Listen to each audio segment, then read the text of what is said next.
Senhor Presidente, senhoras e senhores deputados, há vida para além da Troika. A política da inevitabilidade corrói o país e mina a economia. A política da inevitabilidade está a construir o caminho para um novo pedido de resgate para Portugal. Assim o tem feito Pedro Passos Coelho. Dizendo que Portugal não é a Grécia, coloca o nosso país dependente do futuro grego.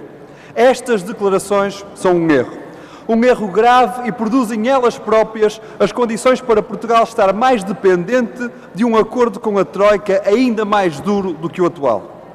Nas declarações de ontem, o Presidente da República admitiu a possibilidade de, perante o agudizar da incerteza sobre o futuro da Grécia, Portugal ter de recorrer a um novo plano internacional de resgate. Estas declarações persistem nesse erro e não estão à altura das necessidades do país. Há várias semanas que a incerteza sobre o futuro da Grécia no euro marca os cabeçalhos de toda a imprensa económica internacional.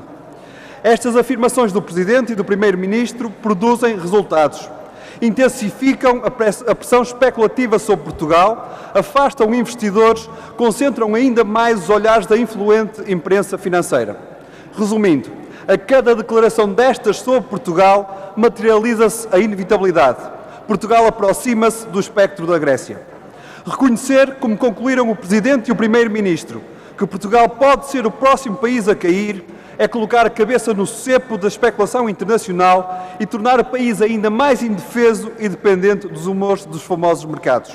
Dizer, como fez aqui mesmo o Presidente, que há limites para os sacrifícios que os portugueses podem suportar e depois convocar as condições necessárias para um segundo plano de quem só conhece a austeridade recessiva, não é só incompreensível, é mesmo suicidário. Que ninguém tenha ilusões.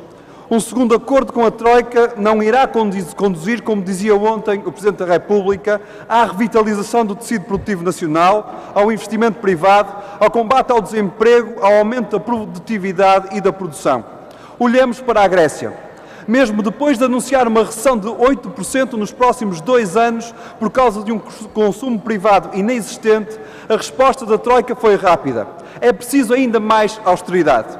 É a única resposta dos viciados na crise e é isso mesmo que está a destruir a Grécia.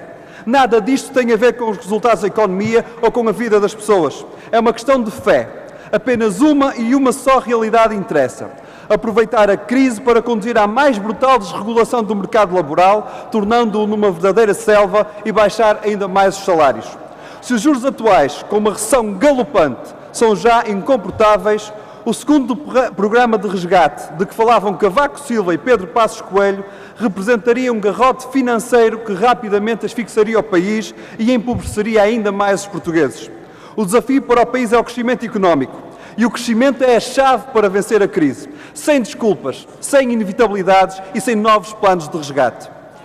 Senhora Presidente, senhoras e senhores deputados, é necessário fazer crescer a economia, dizia ontem o Presidente da República. Há 6 meses falava nos limites para os sacrifícios que se podem pedir aos portugueses.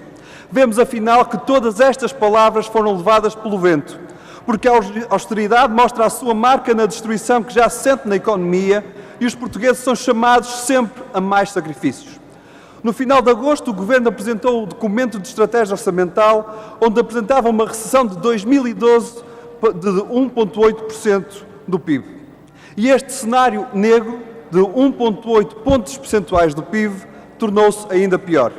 Apenas um mês depois, assistimos a uma derrapagem nas previsões governamentais de 0,5 pontos percentuais. De 1,8 passou a 2,3. É uma diferença de 1.000 milhões de euros, metade do subsídio de Natal dos portugueses. Este é o resultado da austeridade em cima da austeridade, que destrói a economia, destrói o emprego e abre as portas à recessão. O Banco de Portugal confirmou hoje essa derrapagem nas previsões para o crescimento da economia. Onde não há política para o crescimento, instala-se a recessão. Onde se instala a recessão, aumentam as dívidas. Onde aumentam as dívidas, atiram-se países para novos pedidos de resgate financeiro. Esse é o país para onde nos leva este Governo. Em nome da inevitabilidade, está a colocar o país no abismo. E esse é o caminho que nós não podemos aceitar.